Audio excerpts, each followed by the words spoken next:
गया है लता मंगेशकर चौक, वहां पर प्रवेश कर सकते हैं और 6 से 8 लेन की बड़ी सड़क बनाई गई है, बिल्कुल चौड़ीकरण किया गया है, पूरा विकास पुनर्विकास किया गया है, सारी सुविधाओं का और सुरक्षा के व्यापक इंतजाम। प्रधानमंत्री का प्रवेश हो चुका है अयोध्या में और इस रोड शो के बाद ये सीधे प्रधानमंत्री का काफिला पहुंचेगा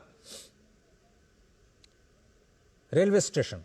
और रेलवे स्टेशन, जैसा कि वहां पर हमारे वरिष्ठ संवाददाता शैलेंद्र मिश्र बता रहे हैं कि वहां की तस्वीर बिल्कुल बदल चुकी है और आप समझें कि रेलवे स्टेशन से मुख्य राम मंदिर की जो दूरी है वो बहुत ज्यादा नहीं है। आप चाहें तो स्वयं पैदल चल करके भी राम मंदिर के दर्शन के लिए जा सकते हैं।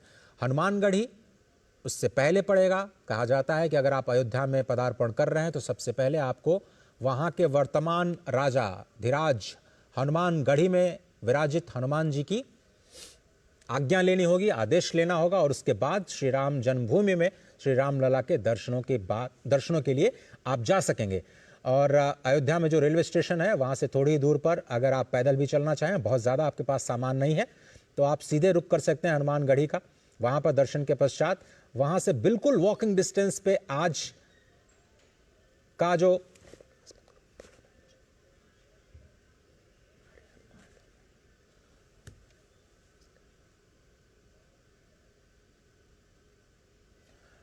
आशुतोष शुक्ला हमारे साथ जुड़ रहे हैं हनुमानगढ़ी से। नमस्कार आशुतोष, बहुत धन्यवाद वक्त निकालने के लिए।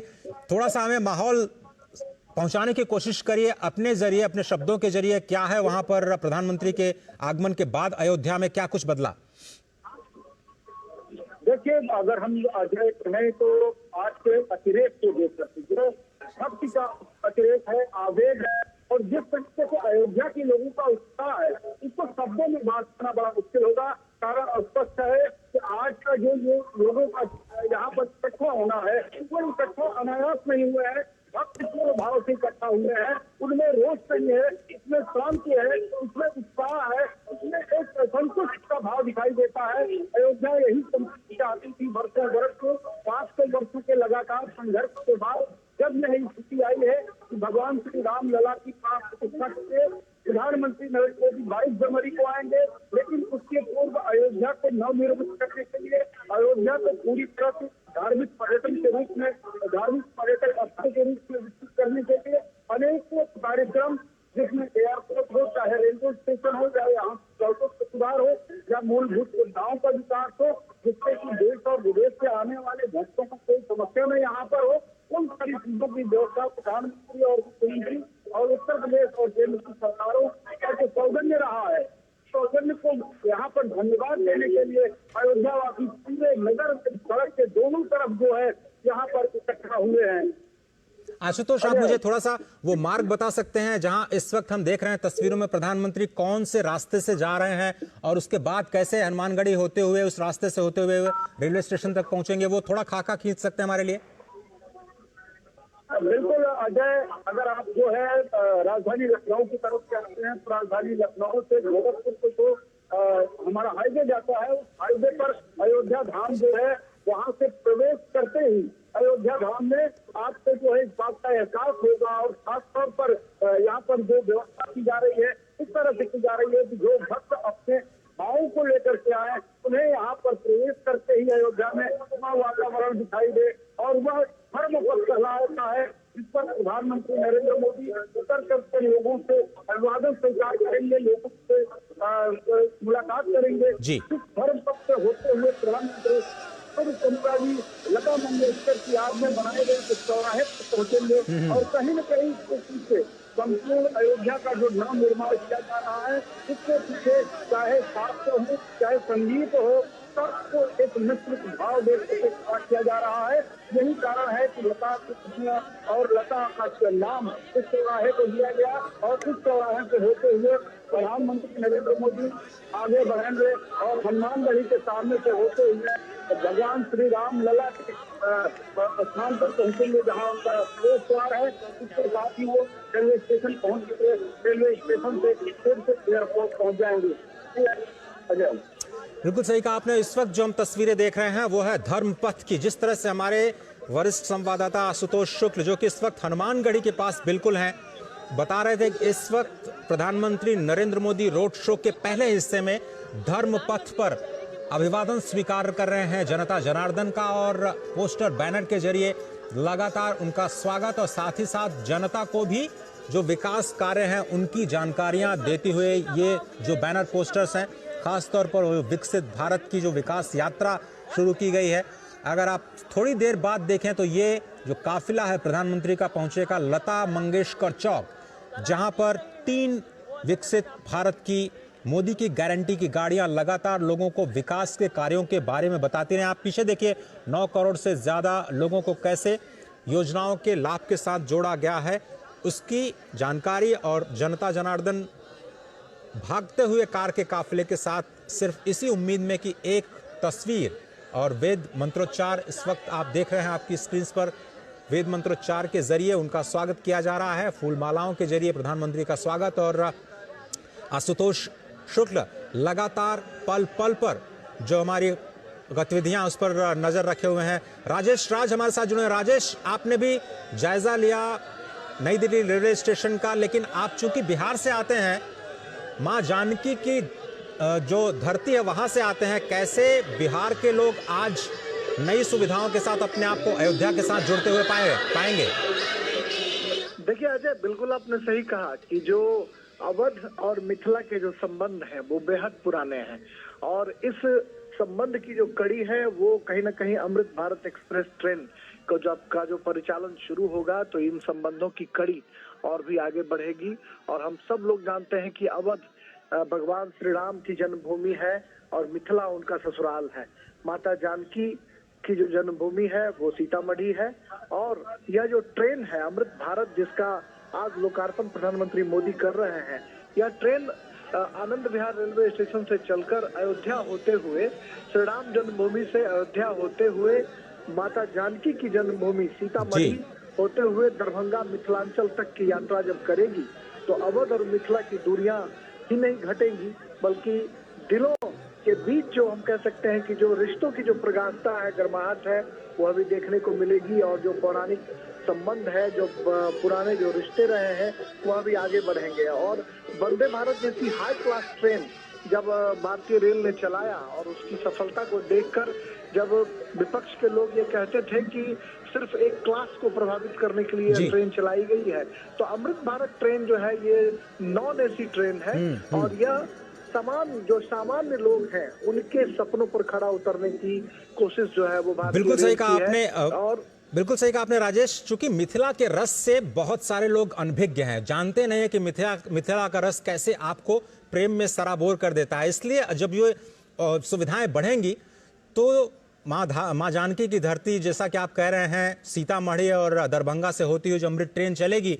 और इस वक्त आप देख रहे हैं राम कथा पार्क, जो कि बिल्कुल पास में है लता मंगेशकर चौक के, वहां पर प्रधानमंत्री का काफिला पहुंच चुका है। ये स्तंभ जो देख रहे हैं वो नए भारत के नए विकास स्तंभ हैं।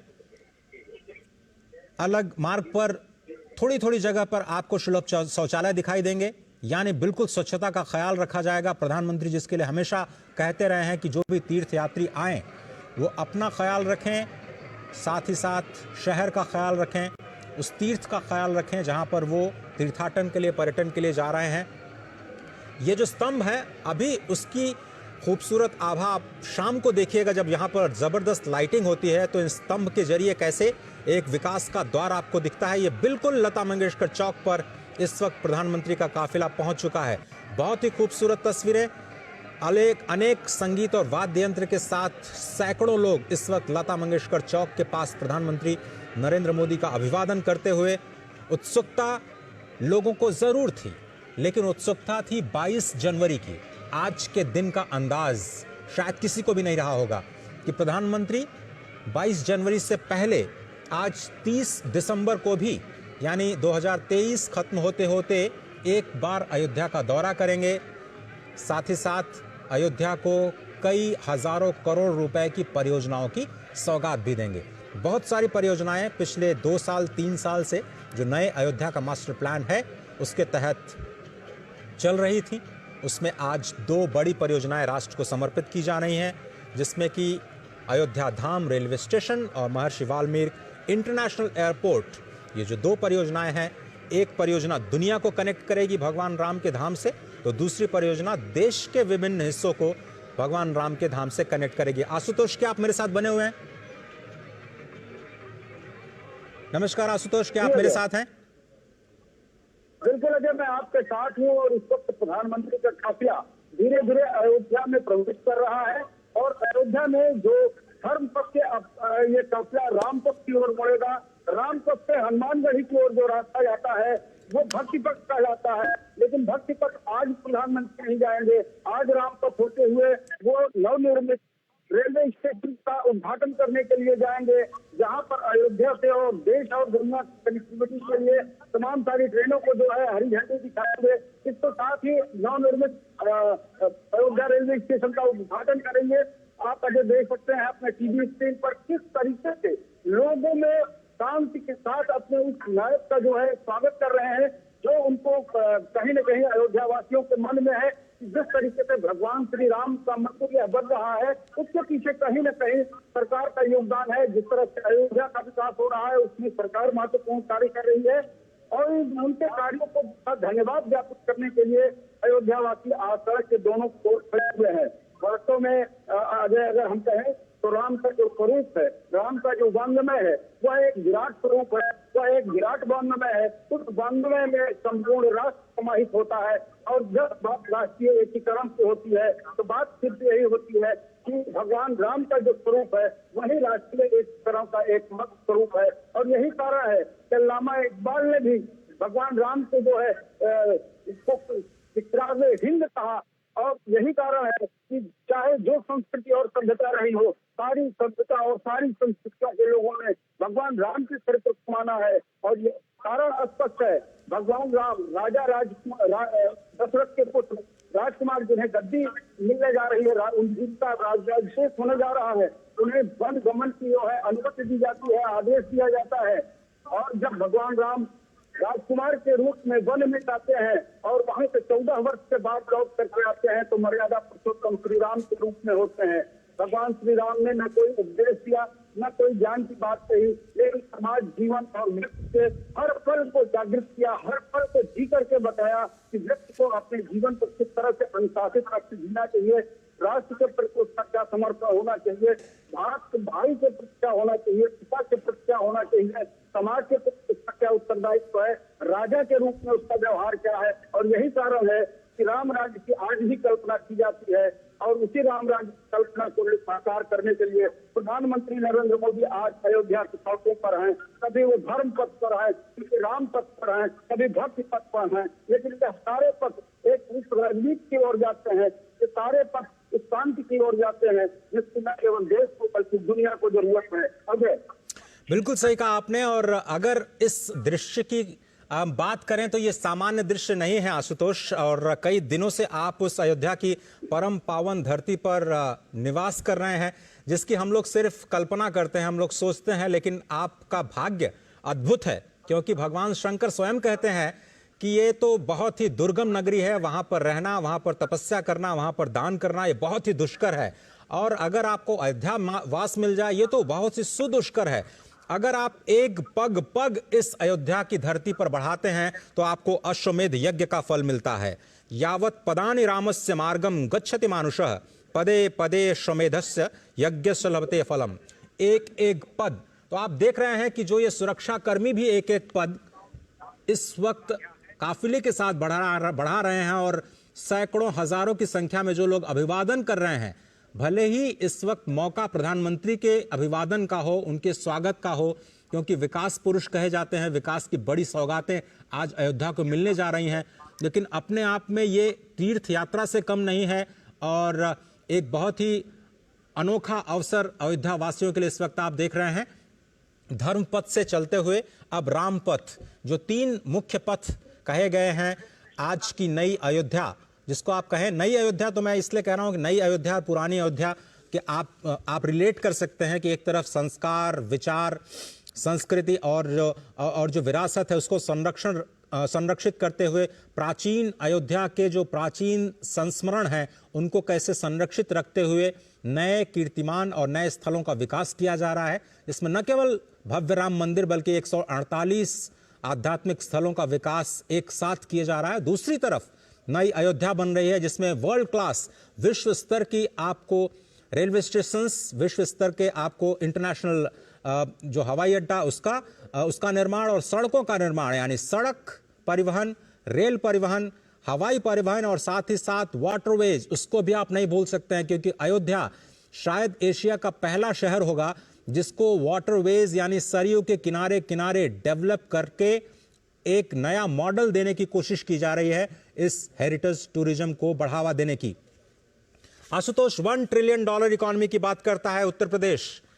अयोध्या लगता है कि अब नए कलेवर में आने को तैयार है और विकास की भी जो गाड़ी है यहां से अब और रफ्तार पकड़ने वाली है, चाहे रेल के जरिए या फिर वायुयान के जरिए। देखिए अजय, अगर उत्तर प्रदेश की आप बात करते हैं तो उत्तर प्रदेश में सिर्फ अयोध्या नहीं, मथुरा, काशी और प्रयागराज ये ऐसे तीर्थ स्थान है जो सनातन धर्म और सनातन मतावलंबियों के लिए संपूर्ण दुनिया से बहुत ही पवित्र है। यहाँ पर जो भी व्यवस्था होगी, जो भी आर्थिक विकास होगा, जितना यहाँ की संरचना बढ़ाई जाएगी उतना ही आर्थिक विकसित होने का की संभावनाएं यहाँ पर अपार रूप से हैं। वाराणसी में जब से विकास के कार्य जो है तमाम स्तर पर है, काशी विश्वनाथ कॉरिडोर बना, आप जान सकते हैं कि वहाँ पर किस तरह से दर्शनार्थियों की तादाद में वृद्धि हुई, किस प्रकार से वहाँ का कृषि उद्योग जो है वो विकसित हुआ, किस तरह से आसपास की जो खपत की, चाहे वो सब्जी की हो चाहे अन्य चीजों की हो, सारी खपत बढ़ी और समाज के सारे तबकों को जो है उस वृद्धि का लाभ मिला, आर्थिक रूप से उन्हें संपन्नता आई। वही स्थिति कमोबेश अयोध्या में भी लाने की कोशिश की जा रही है। जब पर्यटन बढ़ेगा, लोग आएंगे, जरूरतें बढ़ेंगी और उसके बाद जो है कहीं न कहीं जो है अयोध्या के लोगों की जो वार्षिक इनकम है उसमें भी फर्क पड़ेगा, उनके रहन सहन में फर्क आएगा। लेकिन जिस तरह का दृश्य अजय इस वक्त आप अयोध्या की सड़कों पर देख रहे हैं, मैं एक ही शब्द में अगर कहें तो न भूतो न भविष्य, न ऐसा दिखा है न ऐसा दिखेगा। कारण यह है कि अयोध्या हमेशा अशांत रही है। अयोध्या जितनी पवित्र थी, जितनी आध्यात्मिक थी, जितनी धार्मिक थी, जितनी पौराणिक थी, उतना ही विवादों में घिरी हुई थी। 74 बार के संघर्ष की करगी यहाँ की गवाह रही है, जबकि सैकड़ों साल अदालत की चौकों पर गांव के विवाद जो है चलता रहा है। लेकिन हमने अपनी जो व्यवस्था बनाई, हमारे अपने जो संविधान बनाए, उसके अंतर्गत जो हमें अदालत से मिला, आज इसका जो है कहीं न कहीं एक अच्छा प्रदर्शन हो रहा है। प्रधानमंत्री नरेंद्र मोदी इस वक्त अयोध्या की सड़कों पर अयोध्यावासियों से अभिवादन स्वीकार कर रहे हैं और चल रहे हैं। राम के इस विराट स्वरूप, उस विराट भारत के एक तरह का स्वरूप कहीं न कहीं प्रधानमंत्री प्रतिनिधित्व करते हुए दिखाई दे रहे हैं। अजय, बिल्कुल सही कहा आपने और तस्वीरों में स्पष्ट तौर पर देख रहे हैं कि जो अयोध्या वासी हैं और जो बाहर से भी अयोध्या में इस वक्त वास कर रहे हैं वो प्रधानमंत्री नरेंद्र मोदी की एक झलक पाने के लिए जो दोनों तरफ बैरिकेडिंग लगाई गई है उस पर स्पष्ट तौर पर इंतजार करते हुए, प्रतीक्षा करते हुए कई सारे लोग तो काफिले के साथ दौड़ लगाते हुए एक सेल्फी हो जाए, प्रधानमंत्री के एक तस्वीर उन्हें मिल जाए, अपनी आंखों में बसाना चाहते हैं। कोई फूल फेंक रहा है, कोई मालाओं के साथ स्वागत कर रहा है, कुछ विप्र बंधु जो बटुक हैं वेद मंत्रोच्चार के साथ उनका स्वागत कर रहे हैं। आम जनमानस रंग बिरंगी कपड़ों परिधानों में उनका स्वागत कर रही हैं और नृत्य वादन के जरिए भी प्रधानमंत्री का स्वागत करते हुए आज अयोध्या की जनता, वाकई आज के दृश्य की शायद किसी ने कल्पना नहीं की होगी। आपने बिल्कुल सही कहा आशुतोष कि सभी लोग को ये तो पता था कि चलिए 22 जनवरी की एक तिथि आ गई है, उस वक्त भव्य राम मंदिर का दर्शन करने के लिए, उसके लोकार्पण के लिए प्रधानमंत्री आएंगे, लेकिन आज तो मुझे लगता है नए साल का बोनस है अयोध्या के लिए अगर कहा जाए, क्योंकि इसकी कल्पना लोगों को नहीं थी कि आज के दिन, आज का पूरा दिन प्रधानमंत्री अयोध्या धाम में बिताएंगे और वहां पर इतनी बड़ी विकास की परियोजनाओं को देश के सामने रखेंगे और अयोध्या धाम को पहली बार देश के साथ नहीं बल्कि दुनिया के साथ कनेक्ट करने का प्रयास करेंगे। उसकी शुरुआत है क्योंकि ये तो अभी पहला चरण है। चाहे भगवान राम का भव्य मंदिर हो उसका पहला चरण, अयोध्या का विकास हो उसका पहला चरण, स्टेशन का विकास हो उसका पहला चरण, अयोध्या के जो नए एयरपोर्ट महर्षि वाल्मीकि इंटरनेशनल एयरपोर्ट के टर्मिनल का विकास हो, प्रथम चरण के आज समर्पण का दिन है। बहुत ही अद्भुत दिन है, बहुत ही अनोखा दिन, बहुत ही खास दिन अयोध्या के लिए, अयोध्या के विकास की नई यात्रा के लिए। क्योंकि इस यात्रा में छिपी है उत्तर प्रदेश के भविष्य के विकास की यात्रा, जो कि केवल उत्तर प्रदेश नहीं बल्कि जनसंख्या के दृष्टि से सबसे बड़ा प्रदेश होने की वजह से पूरे देश की विकास यात्रा के लिए बहुत ही अहम है। बहुत सारे लोग ये सवाल कर सकते हैं कि एक राम मंदिर बनने से क्या होगा, लेकिन आप देखिए तो राज्य सरकार और केंद्र सरकार मिलकर के 30,000 करोड़ रुपए की परियोजनाओं पर काम कर रहे हैं। 252 से ज्यादा परियोजनाएं इस वक्त अयोध्या में जमीन पर चल रही हैं। एक नया मास्टर प्लान तैयार किया गया है। एशिया में कई सारी टेक्निक पहली बार अयोध्या में इस नए शहर के नए नगर के विकास के लिए किया जा रहा है। नए नगर के विकास के लिए पुराने जो परंपराएं थी, थोड़ा सा उससे हटते हुए जो आधारभूत संरचना का निर्माण किया गया है, वो भविष्य के लिए अयोध्या को तैयार करता है, नए भारत की नई तस्वीर के लिए अयोध्या को तैयार करता है। और ये जो सड़क आप देख रहे हैं, ये पहले गली हुआ करती थी। यकीन मानिए, एक गाड़ी अगर उसके साथ दूसरी गाड़ी आ जाए तो बहुत ही मशक्कत के साथ एडजस्टमेंट करते हुए दोनों गाड़ियों को आपस में निकलना पड़ता था, इतनी कम जगह थी। आशुतोष, आप शायद उस दृश्य के आप गवा रहे हैं। अब ये जो पूरा चौड़ीकरण किया गया है, 13 करोड़ का आंकड़ा तो हमने देखा काशी कॉरिडोर से। कितने करोड़ उम्मीद है अयोध्या को अगले 1 साल 2 साल में, अगर आपसे समझना चाहें तो?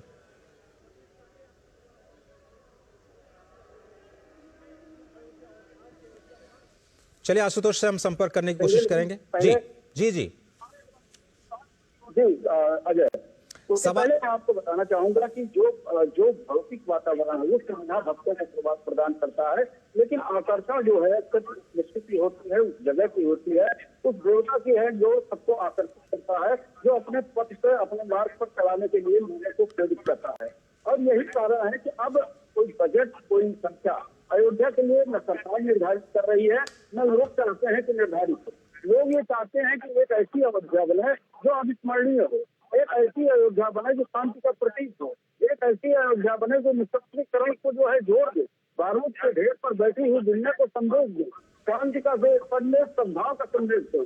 और उस संदेश को जहाँ पर कहा जाता है कि प्राणियों में सद्भावना हो, यानी कि मनुष्य ही नहीं, जिनमें जीव है ये भी सद्भाव के साथ जीवन जिए और आगे बढ़े, इस बात की जहाँ पे प्रेरणा मिलती है। प्रधानमंत्री नरेंद्र मोदी आज इसी अयोध्या में है, अयोध्या के पथ पर है और लोगों से मुलाकात कर रहे हैं। जी अजय, बिल्कुल सही कहा आपने। और जिस बात का मैं जिक्र कर रहा था, आपको याद होगा काशी कॉरिडोर, जिसकी जब शुरुआत की गई तो बहुत सारे लोगों ने सवाल उठाए थे कि एक कॉरिडोर बनने से क्या होगा। आंकड़ा आपके सामने है, 13 करोड़ लोग आ चुके हैं, रिकॉर्ड बनते जा रहे हैं, वहां पर होटल्स ठहरने की जगह नहीं मिल रही है। अयोध्या का भी वही हाल होने वाला मुझे लगता है 1 साल बाद। आशुतोष, अयोध्या का हाल तो वर्तमान समय से ही है और अयोध्या का जितना बड़ा मूवमेंट चला है, आंदोलन चला है, उसके कारण इससे कहीं न कहीं पीढ़ियां जो गई और उन पीढ़ियों में जो भी लोग हैं वो इस निर्माणाधीन राम मंदिर का भी दर्शन करना चाहते हैं। तो मैं ये कह सकूं कि मेरे पिताजी ने आंदोलन में भाग लिया था और आज मेरे सामने या मेरे पिता के सामने इस मंदिर का निर्माण हो रहा है। तो इस तरह से अयोध्या में जो अयोध्या वासी रहती, भक्तों की संख्या कम रहती थी, तमाम यहाँ पर पहरे थे, उसके चलते सूली पड़ी रहती थी। वो अयोध्या से साल से लगातार पॉलिटिक्स चल रही है, खिली हुई है, लगातार जो है यहाँ पर भक्तों का आना बना हुआ है।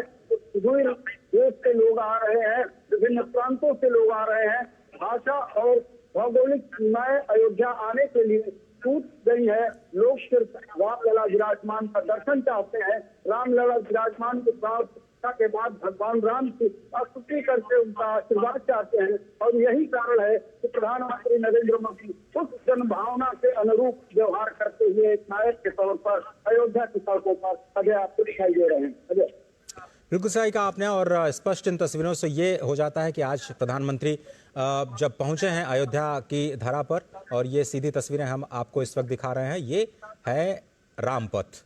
धर्मपथ से होते हुए पहले लता मंगेशकर चौक, लता मंगेशकर चौक से जब आप बाएं मुड़ते हैं तो उसको आप रामपथ कहते हैं। और मुझे लगता है कि जो नया मार्ग बनाया जा रहा है, जो भगवान राम के मंदिर तक आपको लेकर के जाएगा, उस मार्ग पर तो आज प्रधानमंत्री नहीं जाएंगे, लेकिन उसको कहा जाएगा भक्ति पथ। 4 स्पेशल कॉरिडोर्स बनाए जा रहे हैं, जिसमें 3 पर काम पूरा हो चुका है। और बीच बीच में जो तस्वीरें आ रही हैं वो नई दिल्ली जो नई अयोध्या धाम रेलवे स्टेशन की तस्वीरें हैं वो भी हम आप तक पहुंचा रहे हैं। हमारे संवाददाता शैलेंद्र मिश्र, हमारे वरिष्ठ संवाददाता राजेश राज, आशुतोष शुक्ल और एयरपोर्ट पर रवि धीमान जी पल पल की खबरों तो आप तक पहुंचा रहे हैं। लेकिन ये तस्वीरें बहुत ही अहम, आपको बता दें, रामपथ से जाते हुए प्रधानमंत्री नरेंद्र मोदी अभिवादन करते हुए हजारों की संख्या में लोग उनकी एक झलक पाने के लिए बेसब्री से उनका इंतजार करते हुए और उम्मीद से बढ़ करके आज प्रधानमंत्री ने उन्हें एक तरह से सौगात दी है, क्योंकि किसी ने नहीं सोचा था कि 30 दिसंबर को एक ऐसा मौका आएगा जब प्रधानमंत्री को रामलला विराजमान होने से पहले एक बार रूबरू होने का मौका मिलेगा यहाँ की स्थानीय जनता को। और न केवल रूबरू होने का मौका मिलेगा बल्कि प्रधानमंत्री खुद आज कई ऐसी परियोजनाएं अयोध्या के विकास के लिए सौंपेंगे जो भविष्य की एक बुनियाद, एक मजबूत बुनियाद बनाता हुआ नजर आएगा। राजेश, क्या आप मेरे साथ हैं?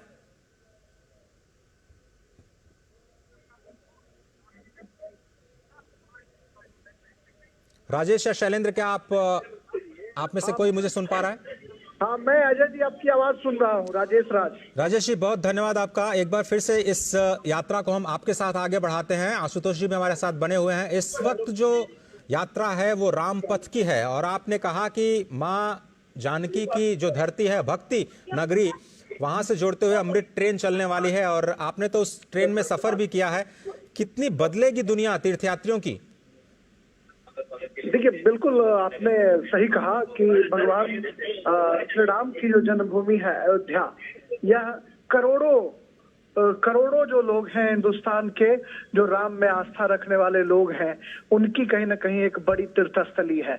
और यहाँ पर दक्षिण भारत के जो लोग हैं उनका भी सालों भर आगमन होता रहता है। तो सिर्फ अयोध्या जो है कोई बिहार और उत्तर प्रदेश नहीं, बल्कि पूरब, पश्चिम, उत्तर, दक्षिण। आपने रंगनाथ की याद दिला दी हमें राजेश राज जी। और सही कहा आपने कि बैंगलोर से भी तो जुड़ रहे हैं हम लोग नई ट्रेन के जरिए।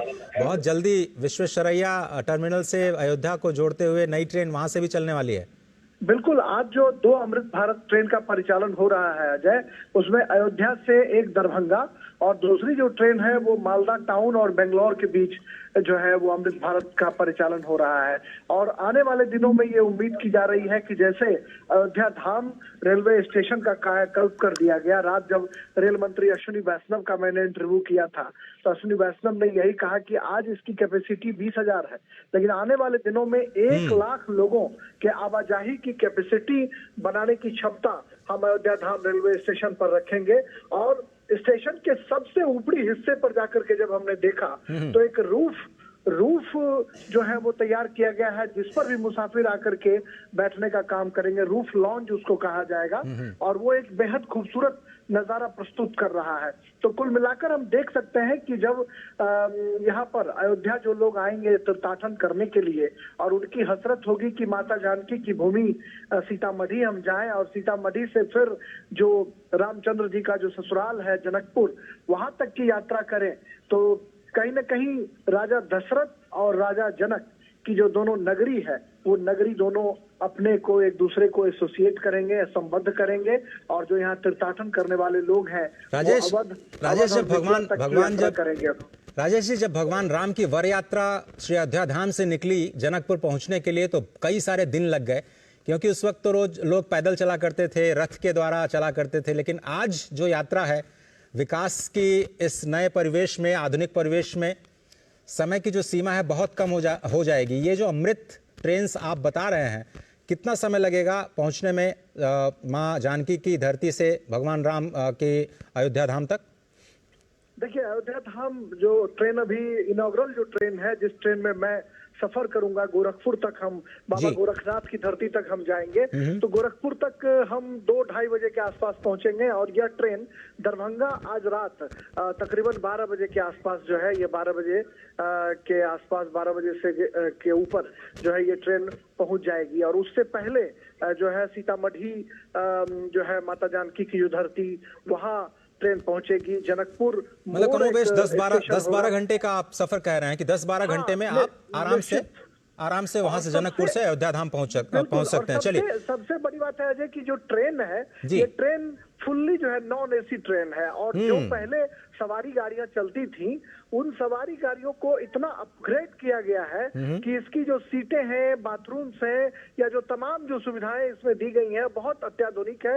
हर एक बर्थ पर मोबाइल चार्जिंग की व्यवस्था की गई है, पानी के बोतल रखने की व्यवस्था की गई है, मोबाइल फोन्स आप आराम से वहां पर रख सकते हैं। तो कुल मिलाकर हम देख सकते हैं कि जो पहले लोगों को एक कुप्पे में चार्जिंग पॉइंट के लिए जूझना पड़ता था लोगों को, वो तमाम संकट जो है वो इसमें दूर हो चले हैं। बाथरूम्स भी बहुत खूबसूरत बाथरूम है, अत्याधुनिक सुविधाओं से लैस है। पैर जो है पैर से द्वारा संचालित होगा, वो जो नल अगर खोलने की जरूरत है तो सीधे पैर आप अगर पुश करेंगे तो पैर से ये ट्रेन जो नल है वो नल चालू हो जाएगा। आधुनिक सुविधाओं का बिल्कुल इस्तेमाल किया गया, आप सही कह रहे हैं। लेकिन हम अगर राजेश ये समझना चाहिए कि जो वंदे भारत की बात आप कर रहे थे, वंदे भारत एक अत्याधुनिक तकनीक के साथ एसी कोच की जो व्यवस्था की गई थी, मुझे लगता है कि अब वो उसका लक्ष्य तो है कि 75 वंदे भारत ट्रेन चलाई जाएं। क्या हम ये माने कि आगे जाते हुए अमृत ट्रेन का सिलसिला अब चल निकला है? अयोध्या भले ही एक पड़ाव हो, एक सुखद पड़ाव हो, लेकिन अब अमृत ट्रेन की भी संख्या आगे बढ़ेगी आगे जाते हुए भविष्य में। देखिए, निश्चित तौर पर, और जिस तरीके से लोग सवाल खड़े करते थे, जो विरोध करने वाले लोग थे या जो आलोचक थे, वो कहते थे कि बुलेट ट्रेन नहीं चल सकती है, सेमी हाई स्पीड ट्रेन नहीं चल सकती है, उन तमाम लोगों को करारा जवाब दिया गया। और उसके बाद जब वंदे भारत ट्रेन का सफल परिचालन शुरू हुआ तो फिर ये सवाल उठने लगे कि एक क्लास जो है उसके लिए सिर्फ चलाया गया है ये ट्रेन। लेकिन जब अमृत भारत ट्रेन जब चलेगी और जब अवध से मिथिला की दूरी तय करेगी तो कहीं ना कहीं यह ट्रेन जो है सिर्फ दो सभ्यता संस्कृतियों का मिलन नहीं करेगी, बल्कि जो मुसाफिर हैं उनके पॉकेट का भी ख्याल रखेगी कि बहुत कम पैसे में मुसाफिर जो है, जो वंदे भारत में अफोर्ड नहीं कर सकते हैं लोग, भारतीय रेल ने उनके लिए एक दूसरा मिनी वंदे भारत जो है वो ट्रेन तैयार कर दिया है। और इसमें जो सीट है, जो तमाम तरह की सुविधाएं हैं, वो बहुत कुछ जो है वो बहुत उम्दा ट्रेनों से मैच करती हैं। राजधानी या वंदे भारत ट्रेनों के जो में जो बहुत सारी चीजें हैं उससे मिलती जुलती ये ट्रेन है। और ऐसे में अगर आने वाले दिनों में सवारी गाड़ियों के परिचालन पर या इन अमृत भारत ट्रेन का अगर परिचालन बड़े पैमाने पर होता है, और मुझे लगता है कि भारतीय रेल इस ट्रेन के माध्यम से जो पुरानी जर्जर जो ट्रेनें हैं उनको रिप्लेस करने की तैयारी भी कर रही है। यानी भारतीय रेल अपने एक नए क्लेवर, नए फ्लेवर, नए तेवर के साथ मुसाफिरों के दिलों पर राज करने की तैयारी कर रहा है। और इसमें अमृत भारत एक्सप्रेस जो है ये मील का पत्थर साबित होगा। और इसकी जो एक नई टेक्नोलॉजी है अजय, वो मैं आपको संक्षेप में बताना चाहूंगा कि ये पुश पुल, मतलब जो दोनों ट्रेन के इंजन के बीच जो जगह खाली होती थी और ट्रेन में कई बार जोर का झटका लगता था, उस झटके से अमृत भारत एक्सप्रेस ने निजात दिला दी है। दोनों बोगियों के बीच में जो गैप था उस गैप को खत्म कर दिया गया है और ये ट्रेन जो है एक दूसरे बोगी को आराम से कनेक्ट कर रहा है, न सिर्फ टहल कर जाने के लिए बल्कि बोगियों के बीच में कोई गैप नहीं है जिससे ठीक है राजेश जी, जो है वो नहीं लगता। जैसे ही रेलवे स्टेशन पर प्रधानमंत्री पहुंचेंगे और लोकार्पण करेंगे, हम और भी आपसे बात करेंगे अमृत ट्रेन की खूबियों के बारे में और कैसे ये एक नए मील का पत्थर साबित हो सकता है भारतीय रेलवेज के लिए। लेकिन इस वक्त जो आप तस्वीरें देख रहे हैं, बहुत ही अद्भुत, अलौकिक, आधुनिक अयोध्या की जो तस्वीरें हैं आप अपनी स्क्रीन पर देख रहे हैं।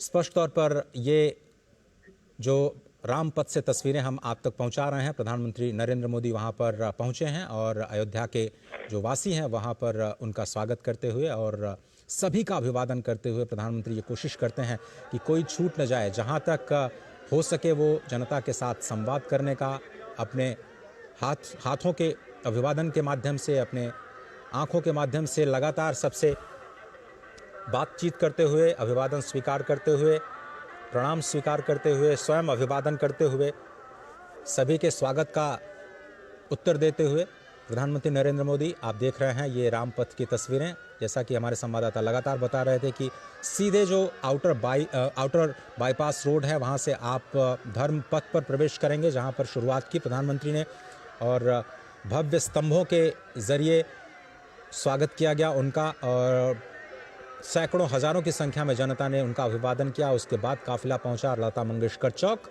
और वहां से फिर बाएं होते हुए रामपथ।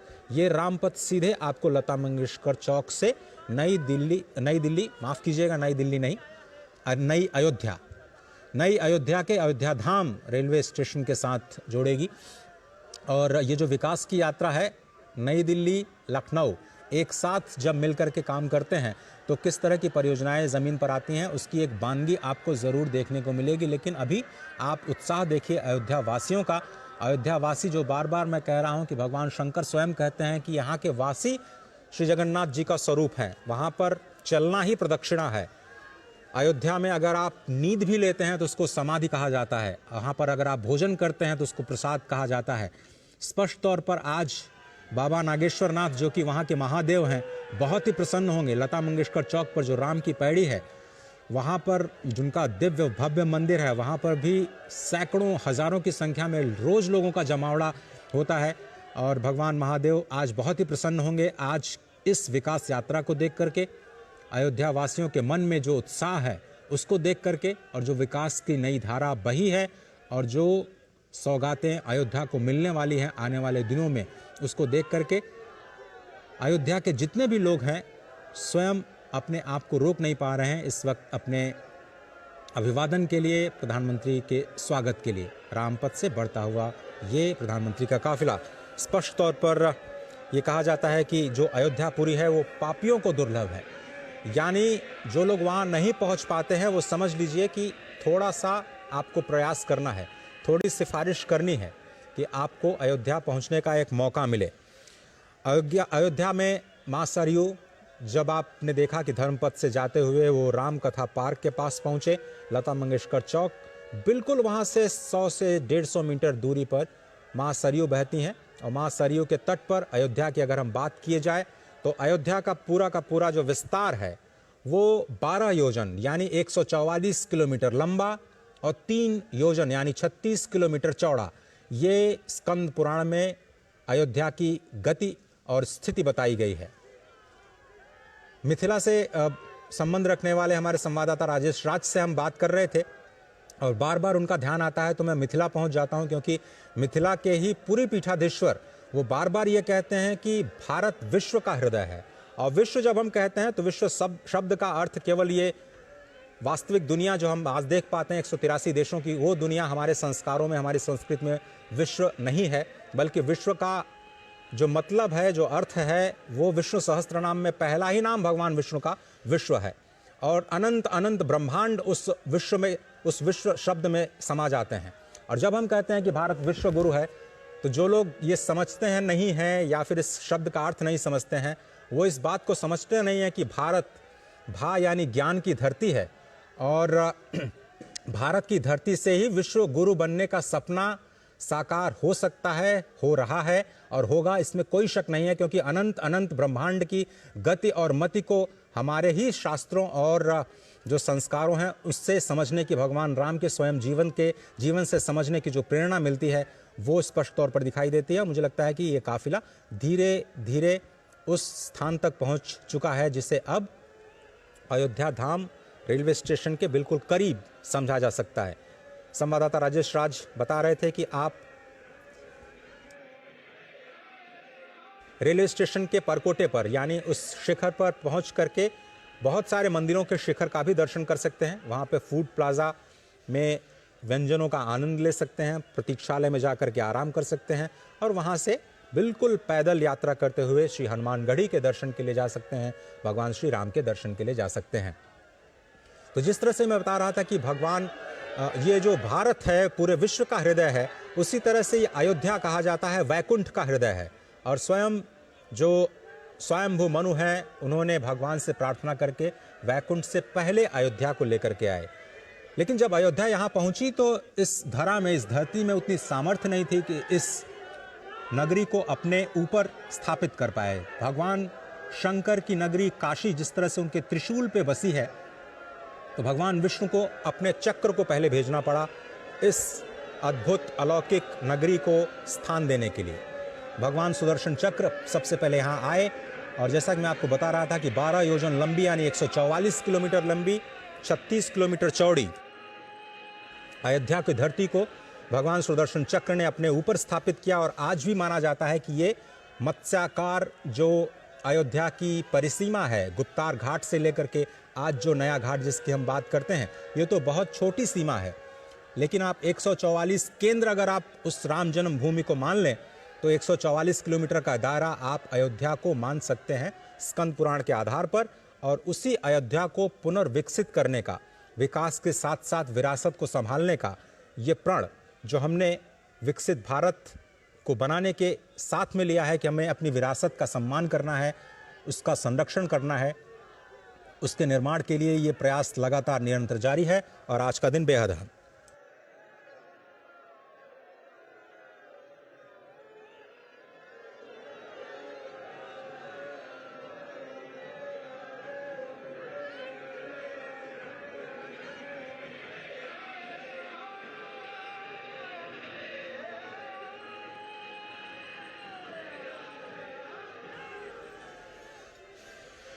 हमारे संवाददाता शैलेंद्र मिश्र, राजेश राज और आशुतोष शुक्ल लगातार स्थिति पर नजर बनाए हुए हैं।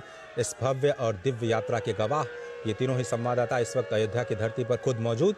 और जिस तरह से हम ये लगातार कह रहे हैं कि आपका बहुत पुण्य होना चाहिए अयोध्या की धरती पर कदम भी रखने के लिए, माँ सरयू के दर्शन करने के लिए, इन संतों के दर्शन करने के लिए। लेकिन आज एक विकास की यात्रा लोग इस वक्त धर्मपथ से होते हुए रामपथ के जरिए प्रधानमंत्री को स्वयं देख रहे हैं। 11,000 करोड़ रुपए से ज्यादा की परियोजनाएं आज राष्ट्र को समर्पित की जानी हैं। कुछ पुरानी परियोजनाएं राष्ट्र को समर्पित की जाएंगी, कुछ नई परियोजनाएं उनका शिलान्यास किया जाएगा। और क्या कुछ दिशा स्वयं प्रधानमंत्री मोदी के मन में है यहाँ की विकास की यात्रा को लेकर के, उसको आज देश के सामने रखा जाएगा जब वो आज करीब 1:30 बजे 2 बजे यहाँ के जो निवासी हैं उनसे मुखातिब होंगे। नए एयरपोर्ट का टर्मिनल बनकर के तैयार हो गया है। एयरपोर्ट अथॉरिटी ऑफ इंडिया के लिए भी बहुत ही अद्भुत क्षण, एविएशन मिनिस्ट्री के लिए भी बहुत ही चैलेंजिंग टास्क, 1.5 साल 2 साल में इस पूरे टर्मिनल बिल्डिंग को खड़ा करना। और जैसा कि हमारे संवाददाता बता रहे थे कि यह पहला फेज है रेलवे स्टेशन का, जिसे 5 गुना विस्तार दिया जाएगा। 20,000 यात्रियों की जो क्षमता है उसको बढ़ा करके 1 लाख यात्रियों तक करने की योजना सरकार की बन चुकी है, रेलवे की बन चुकी है। उसी तरह से एविएशन मंत्रालय की जो योजना है वो मौजूदा टर्मिनल के पहले फेज को जब दूसरे फेज में विस्तार दिया जाएगा तो उसका आकार 10 गुना करने की है। आप ये समझिए कि हर रोज 1 से 1.5 लाख लोग अयोध्या की धरती पर आएंगे रामलला के दर्शन करने के लिए। इतनी बड़ी संख्या में लोगों का स्वागत करना, लोगों की रहने की व्यवस्था करना, लोगों के जो मूलभूत सुविधाएं हैं, पानी की, ठहरने की, रहने की, भोजन की, प्रसाद की, जो स्वच्छता के कार्यक्रम किए जाने हैं उसकी, उन सब की व्यवस्था करना यहाँ के अयोध्या नगर निगम के लिए कितनी बड़ी चुनौती रहा होगा। लेकिन इसको नई अयोध्या के निर्माण में इन सभी कारकों का ख्याल रखा जा रहा है। स्पष्ट तौर पर जो नई अयोध्या का निर्माण किया जा रहा है उसमें डेडिकेटेड जो सीवर लाइन है, उसके साथ साथ जो ग्रीन टर्मिनल्स या ग्रीन जो टेक्नोलॉजी का इस्तेमाल किया जा रहा है कि कम से कम पॉल्यूशन के साथ में, कम से कम प्रदूषण के साथ में जो निर्माण कार्य हैं उसको अंजाम दिया जाए। बिल्डिंग्स जो बनाई जा रही हैं, चाहे वो रेलवे स्टेशन की बिल्डिंग हो या फिर एयरपोर्ट टर्मिनल की बिल्डिंग हो, उसको कैसे ग्रीन टेक्नोलॉजी के जरिए, नई हरित टेक्नोलॉजी के जरिए कम से कम प्रदूषण के साथ बनाया जाए, कम से कम समय में बनाया जाए, ये एक इसका ख्याल रखने की पूरी कोशिश की गई। और लगातार फिर से हम वही आपको समझाने की कोशिश, बताने की कोशिश कि कैसे भारत विरासत को और विकास को एक साथ लेकर के चलने का भरसक प्रयास कर रहा है। और ये अयोध्या की धरती से अब जो नई विकास की यात्रा निकली है वो देश को विकसित बनाने में एक महत्वपूर्ण भूमिका अदा करेगी, इसमें कोई दो राय नहीं।